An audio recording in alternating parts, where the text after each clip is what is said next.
gases from agricultural production. For example, dried grapes, a typical product of this region.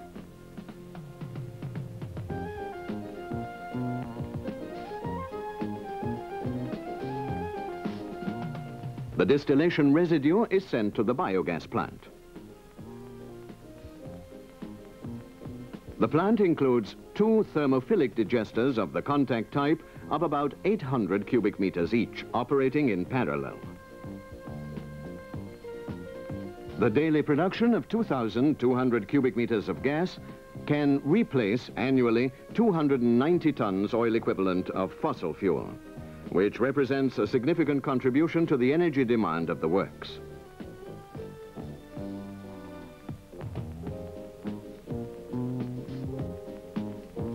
In this brewery, about 60 cubic meters of fermentation waste and wash waters are treated daily in an anaerobic digester.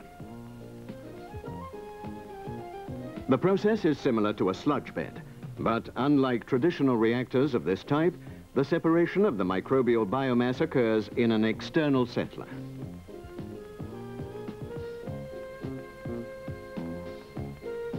The sludge is recycled in the reactor, while the supernatant is discharged to the sewers. The biogas is used to produce steam necessary for the industrial process.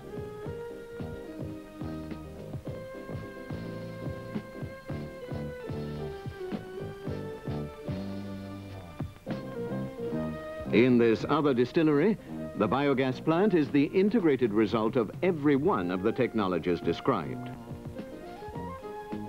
The waste is treated in a 2-step system. The waste liquid from distillation and from yeast production are treated in a reactor of hydrolysis and acidification of the completely mixed type, which works in slightly acid conditions. The effluent goes on to the biomethanation stage in a hybrid reactor, which combines the sludge bed process and the anaerobic filter. The plant produces daily 10,000 cubic meters of biogas with a high methane content. In this example, the biogas serves to produce steam for the distillery and can normally replace 50% of the fuel required for this process. As we have said, biogas can also be produced from solid material.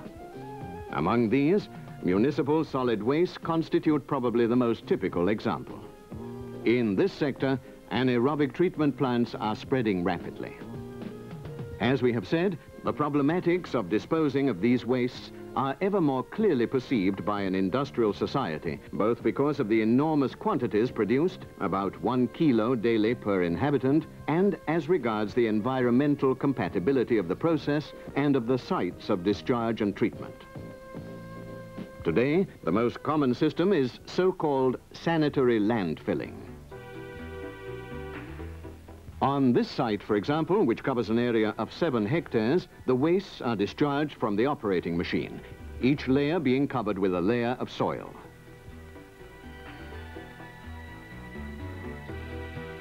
The landfill is between 6 and 11 meters thick and lies on a waterproof film on top of which a system of drains is installed to recover the percolated liquid called leachate. In this landfill, which can be thought of as a vast batch reactor of variable volume, the organic matter is degraded through aerobic microorganisms in the external layers and through anaerobic microorganisms in the innermost layers. The biogas is, as a result, produced in depth. It is extracted with a network of drilled holes and sent to a collecting center.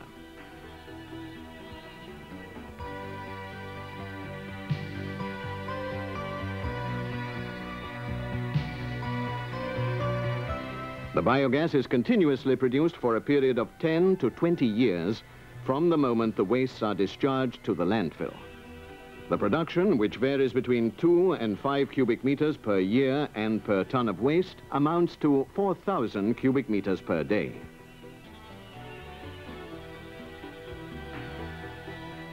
An automatic system of continuous sampling and analysis allows the extraction of each hole to be regulated in order to ensure a constant production of gas of high calorific value.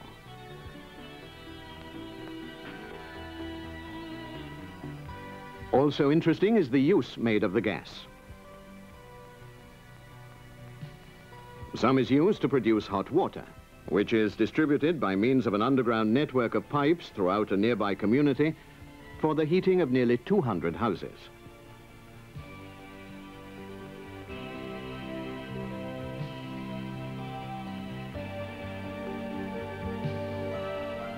The rest of the gas is converted into electrical energy by means of a conventional generator.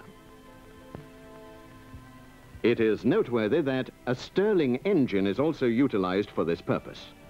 This is an external combustion engine which does not need to run on a gas that is particularly pure or of constant composition.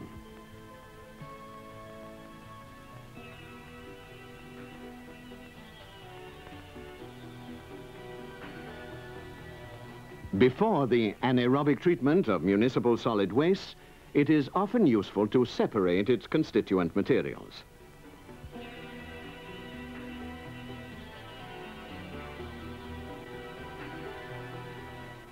In this plant, machines sort and separate metals, gas, plastic, paper, and voluminous objects from the organic fermentescible mass.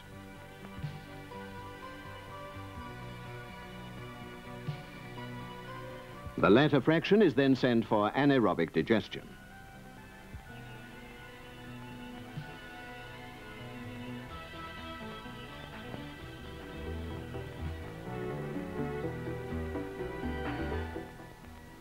The process used in this pilot plant generates a large volume of gas compared to the reactor volume.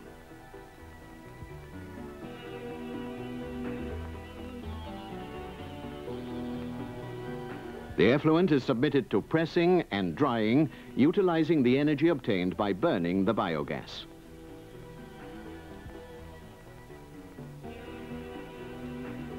Systems of treatment with a technology similar to the last one are already operating on the real scale.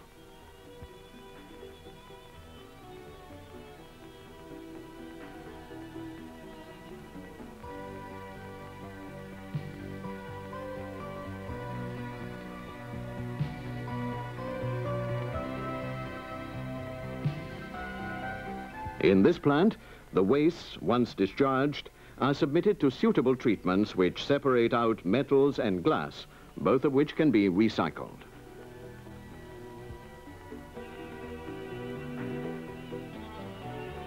The fermentescible organic fraction, which has been also separated from plastic material, is sent to the anaerobic digester. The process is conducted in the dry state, in mesophilic temperatures and with residence times of 15 to 20 days. It produces from 100 to 140 cubic meters of biogas per ton of organic waste treated. The biogas, recovered in a variable volume gas holder, is upgraded to the characteristics of the public distribution network and available for use, for example, in this nearby cement works. Also interesting is the use of the digested solids. Once refined, they are packed in bags to be used as a high-quality compost for horticulture.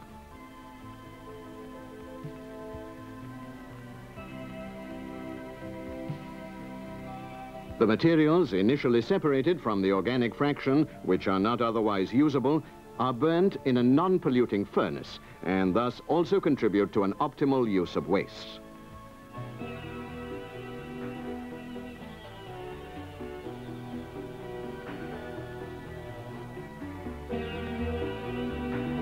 This film aims to demonstrate that biomethanation has reached full technical maturity and is viable and economically attractive for the treatment of many organic wastes.